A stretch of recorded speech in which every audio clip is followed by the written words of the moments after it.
And as a result, whatever is available is not really available. And as a result, everything is frozen. So there is no money in America as we stand right now.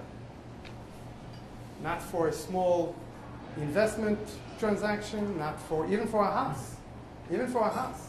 I mean, it became so almost impossible to qualify for just a normal house.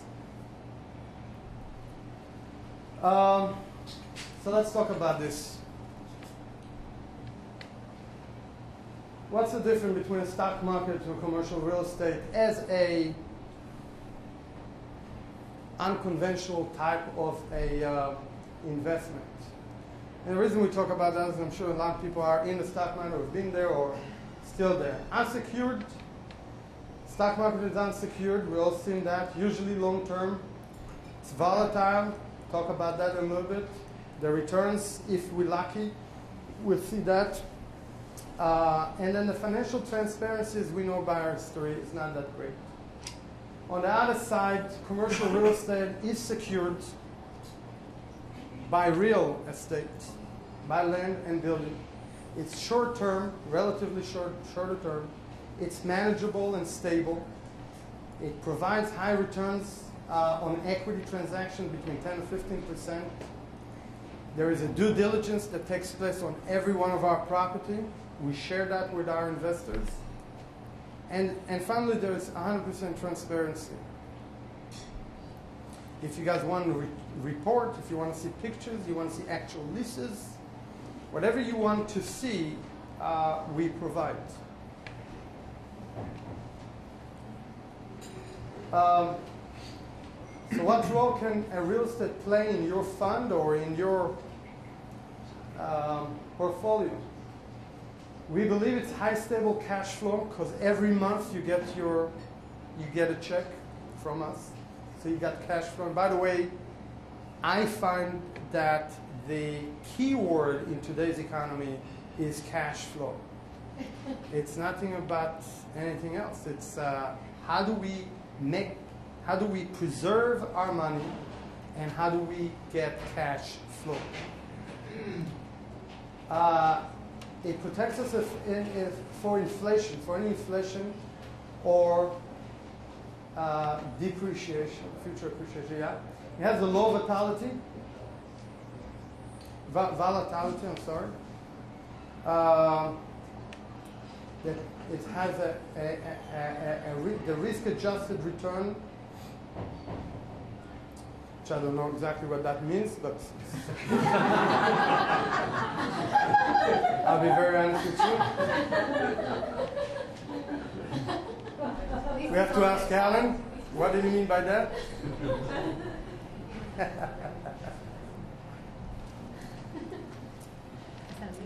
And I guess that's the last one is diversification. I think that's key.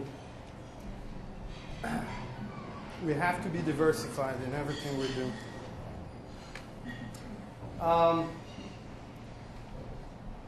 The efficient and stable frontier. So this is what they tell us, the analysts are telling us, that in your portfolio, try to be, well, as it stands right now,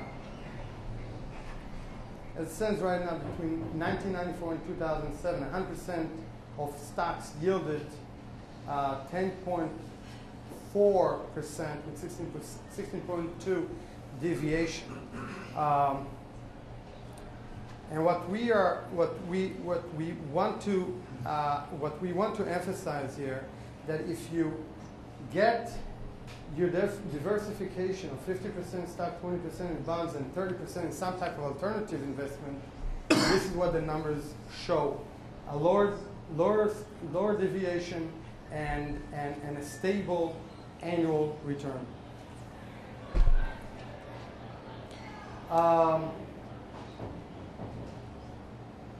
Again, this is the returns as it relates to correlation. If you look at the real estate, it's 11.9% if you just in that sliver versus everything else. And the reason we picked up 2007 because that's what We had almost 13 years of stability, if you call it this way, or high growth, and we don't want to bring in the last 3 years, which are not going to be an accurate mirror image of what past performance are. Historical returns. Look at this. In the US, you got 13.5% just in real estate. This is true December of 2009 versus the stocks and the bond market, both in the States and international. So real estate is not that bad if you look at short and long term, depending on, especially on commercial real estate. The question is how much investment should one have in real estate? So as a matter of definition, real estate is widely recognized as one of the 4 core asset classes: stock, bonds, real estate, and cash, which is almost depleted. And it represents about 50% of global wealth. Okay, that's one point. Second, many are saying that if you want to have a healthy combination, you should have at least 10 or 20% allocated to real estate.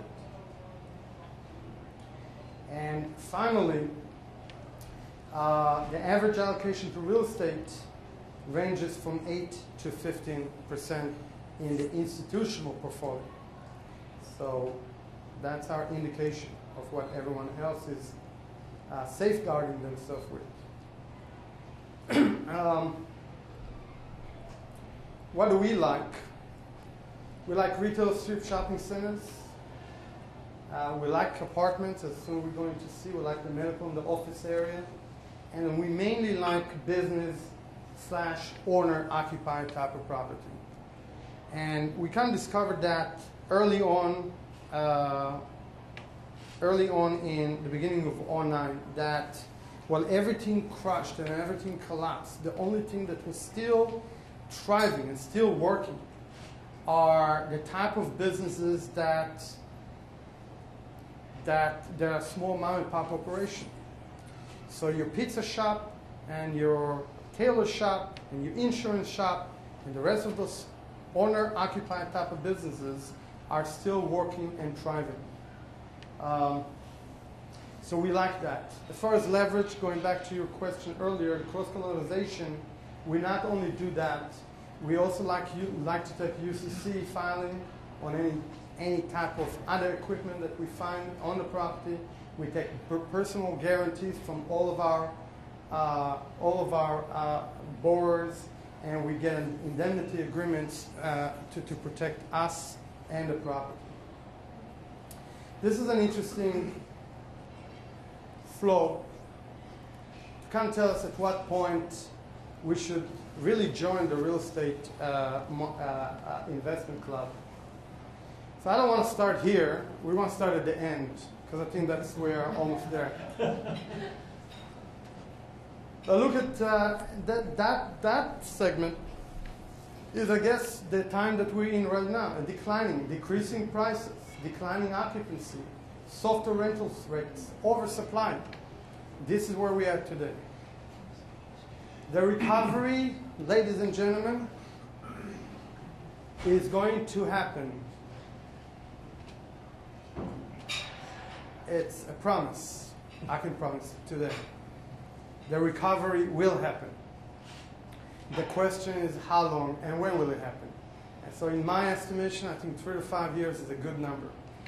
That in 3 to 5 years, you'll find growth coming and you'll find new investment coming. So this is going to be our window of opportunity. You got a 3 to 5 year window here.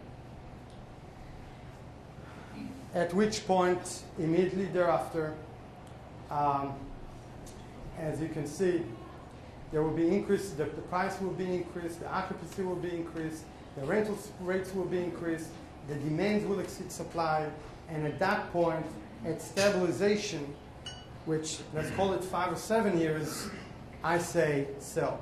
At this point we sell, okay? And there will be a point where we will be sitting 5 or 7 years from today, and we say, we did the right thing today. It's very simple.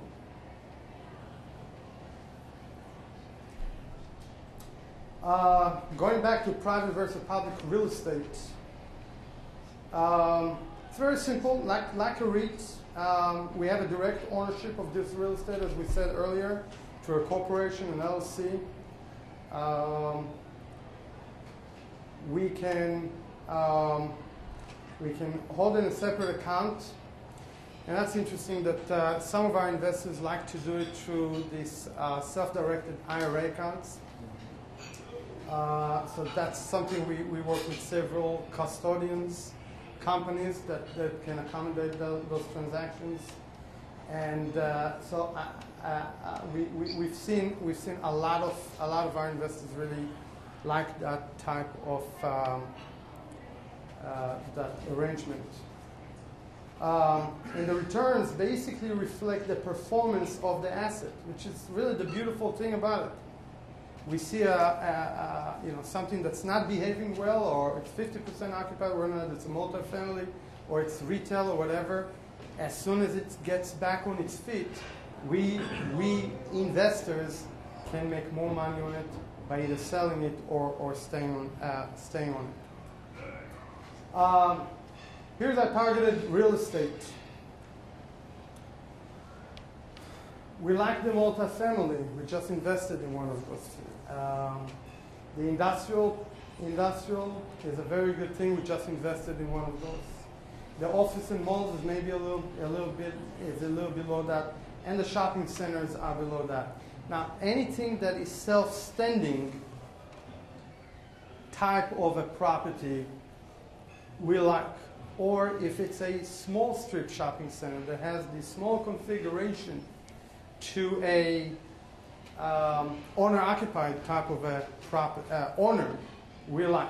Again, we want to base our investment decision on the ability, on our knowledge to know that someone can occupy this thing just because it's a small owner.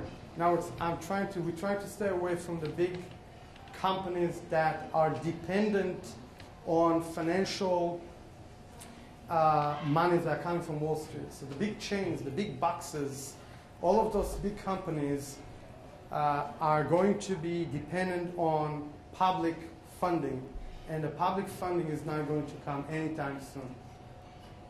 And that is the reason why the big boxes are going to be vacant for a long time. And that's the reason when you find a 35,000, 40,000 square feet Kroger old shopping center, and if it's vacant, you better start thinking about putting a bowling alley on that place for the next 5 or 7 years. You'll be wasting your time to find another Kroger or Winn-Dixie or Piggly Wiggly or whatever you want. Or unless you have somebody, maybe you have a Korean-based type of ownership that wants to get into one. But unless you have that, it's suicidal. We're not getting involved with it.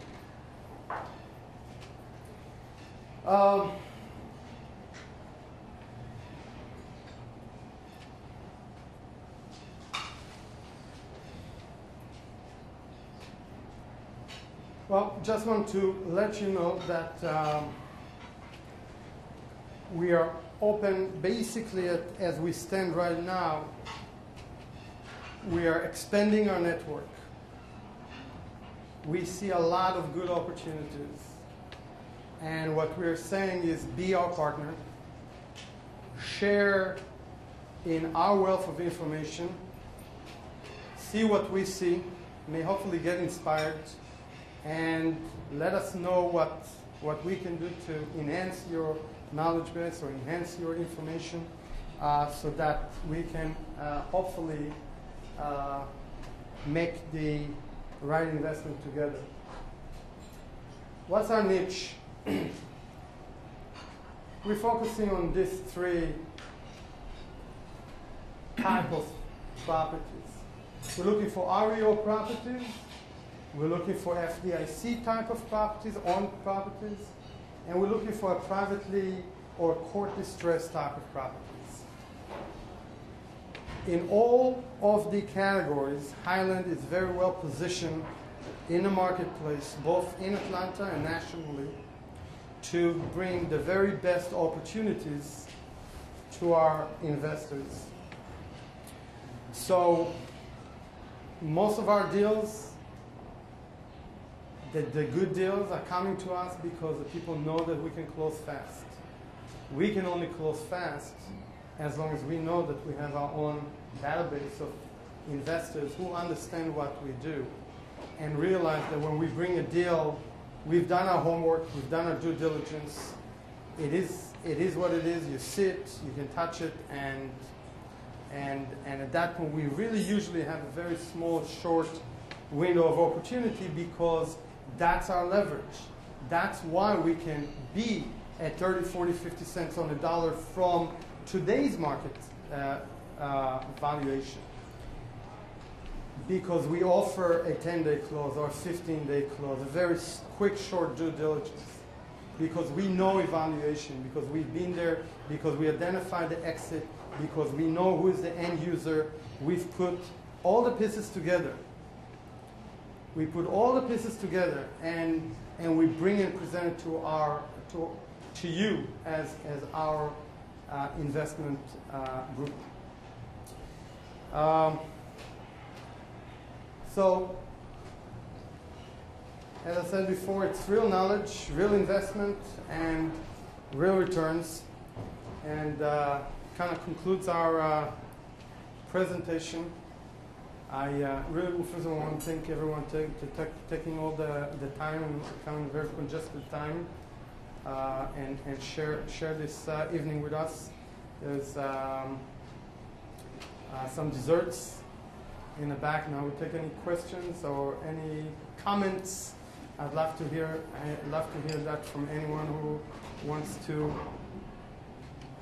ask any questions, if that's something you guys want to do. Yes, Ian. Tony, and Ian. Yeah. Self-storage units. I did not see that on your list. I will tell you that that's high on my list, though. Right.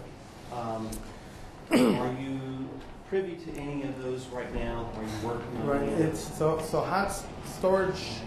There are hot potato. Mm-hmm. I'm aware of that. I don't think there is anything that's available. Although I must tell you that there was a deal that was a little bit too big for us at the time. It might be basically, and I hate to talk about deals that we almost got. I hate because it's really not relevant. But I'll give you a quick rundown. It was in Marietta. There was a nice strip center, and behind it there was 150 units of those storage spaces. Okay, so we like to see that. We also like to see mobile park. I mean, there's a good market for those things. But again, we basically follow the dollar bill, literally. So if the opportunity presents, whether or not it's a car wash, which we got, a gas station, a convenience store, a funeral home, or an adult home center, it doesn't matter because it's probably going to come from one of those three areas. Either it's an REO, it's an FDIC-backed type of property, or it's a distressed type of a sale. So once I have that, I mean, I never, like the deal we just closed was a truck depot. I never thought I'd close on the truck depot. I mean, my father used to be a trucker. But who would think about the truck depot? But, you come into this deal and you see that it's a deal. It's unbelievable. I mean, we in it for $215. It was sold back then at $1,150,000. I mean, you couldn't go wrong. Plus, we've got an end user. Plus, we've got personal guarantees. Plus, we've got an exit plan. And so that's the kind of deal. So if I get that in any other team, for sure, when you talk about something that's a hot potato, we will give it extra consideration. So there, I don't mind going a little bit higher because we know the valuation is there and it has a lot of demand. Yes.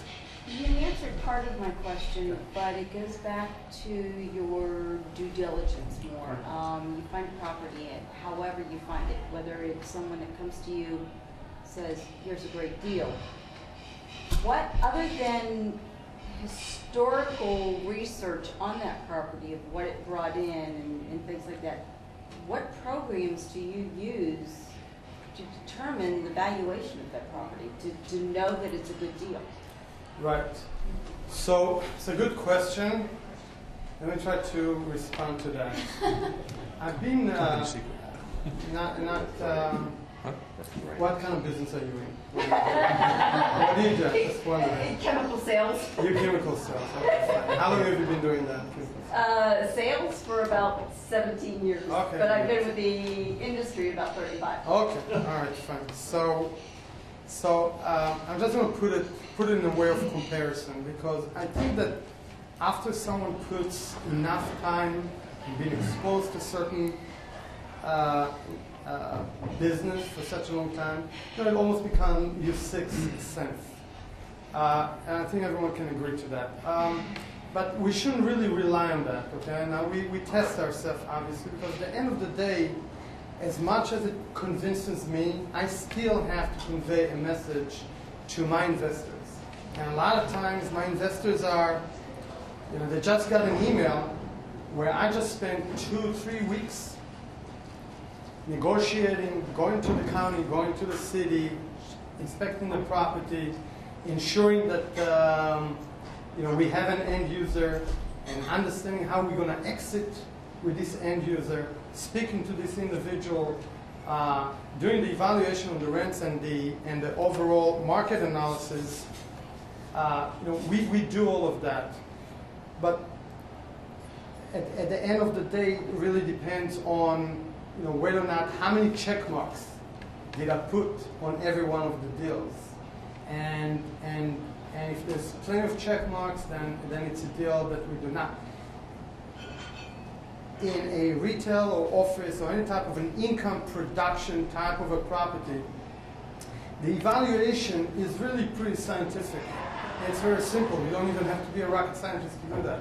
It's basically the type of rent that's going to come in there, the historical expenses that everybody knows, because that's available, and that minus the other, calculating it by a fair cap rate, will kind of give you a way to justify the old evaluation or the old sales price or the old appraised value on this thing. So it's just a matter of taking a calculated risk, extremely calculated, to identify, do we want to get into a place like that where we know we can turn this thing around, or we already have a game plan in place. And that's something that, quite frankly, I make a decision, but it's not my final decision, because if I don't have you, we don't have a deal. You know what I mean? And it happens a couple of times that I made a decision, I like that, and we couldn't fund it because we couldn't fund it. We couldn't find investment. On the other hand, we had some pretty angry investors who wanted to get into more monies, and we had plenty of demand for that, and so we had to share the cake. So it kind of works both ways. Again, we, as I said earlier, we're not the last one to make a decision on this. This is something that we do mutually, and we provide all the information that we have. And thankfully, I can tell you this with all of our investors, because they came in with last-minute questions. And sometimes, you say, okay, I'm in it. But sometimes you get last-minute questions. And thankfully, to every last-minute question, we had an answer, and it was documented. It was documented. Whether or not it was a question about environmental, it was a question about surveys, or the borrower, the lease that needs to be in place. Whatever they ask for, we provided that, because we've done our homework ahead of time. In addition to which, I must tell you that we have, it's not only me, it's really our organization, we have some very well-trained individuals that are working with us, both in the leasing, the selling, the acquisition, and most importantly, the legal. In the legal end, we have an attorney we worked with for close to 20+ years who knows his stuff and ensures and double ensures that whatever we do is not a mistake. Anyway, yes? Is there a minimum or a maximum investment that y'all like to go after? Or as do far y'all as need to consider? acquisition price? Yeah, I mean, if someone comes to you, I mean, is there a minimum or maximum on a deal? I mean, we would like to see 100,000. We will look at less than that. As far as the max, that's like a touchy thing. It really depends on the structure. Usually, I think up to 250 or 300 is the. And when I say 250 or 300, that's the negotiated number. And then I think that once you go over that, unless there is, I think once you go over that, it might go into this equity transaction, because it's almost like, to me, if we put $400,000 or $500,000 on the table, that's a lot of money to raise on a private basis. And if you take $400,000 or $500,000, we might as well leverage that money and get a bigger property that we can really should justify that investment properly or effectively.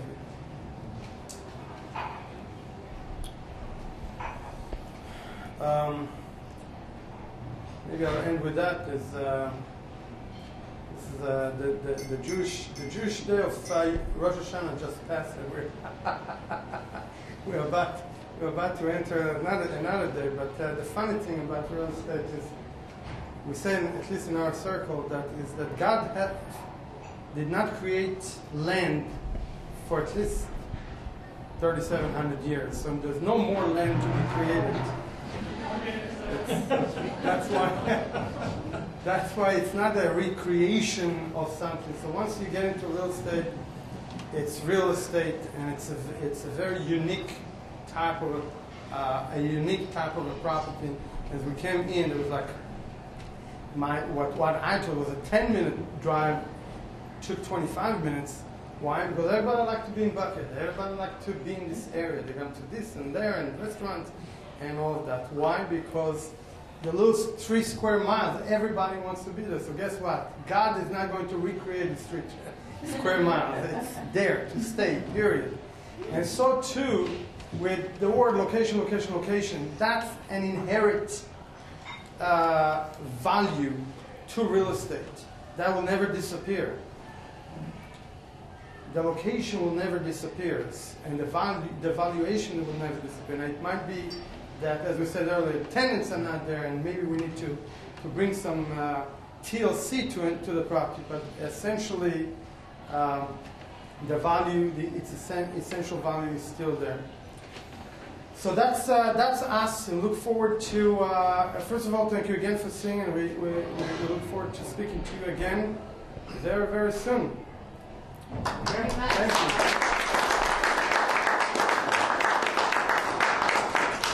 you. We have coffee, desserts in the back. Anybody else wants to Fresh ask coffee, questions? decaf, regular, and then bring out some desserts in it. If you guys would like to help yourself. Yeah, great. Thank you, Sabi. All right, Sean. Thank you, sir. Hi, Pat.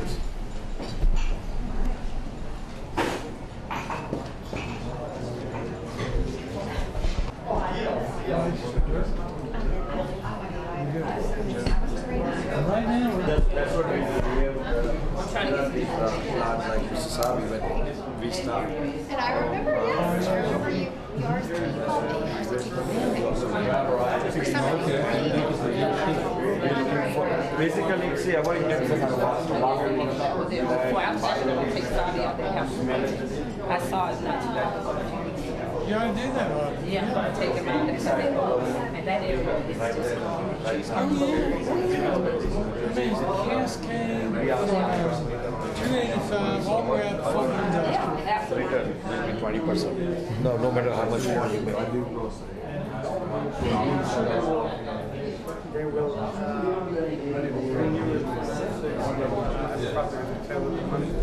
but That was it. I mean, that's an opportunity. It's a good idea.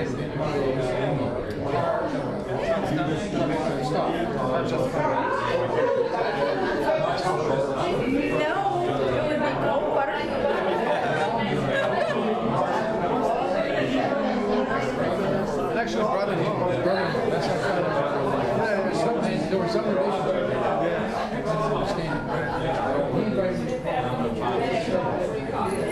ask you, have you done any, has he exited any political careers? No. Still involved? We have less than 1 year. No, one is coming out.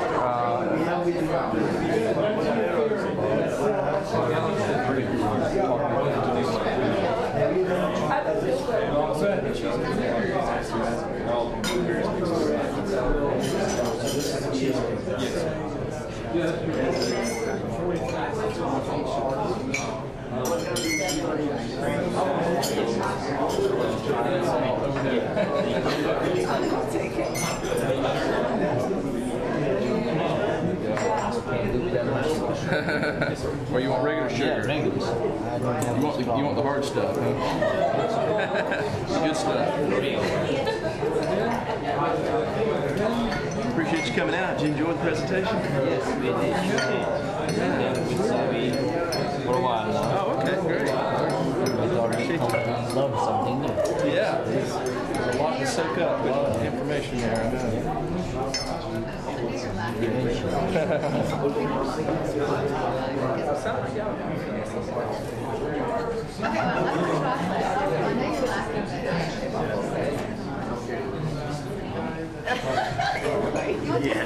Which one is decaf, you know?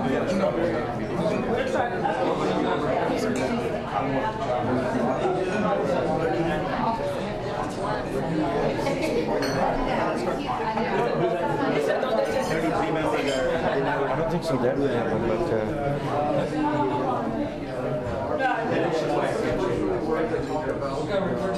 So anyway, that's why. The woman that But it is still hot. drinks the red wine, you know, she's got the thing, it's a don't drink red wine.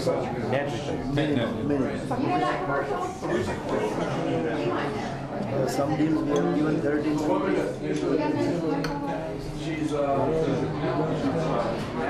He came to me 2 years ago. Said, what did I get? Play the one that makes them all way together. He doesn't want the tea to stay. I get that. What is this? Oh, tea. It was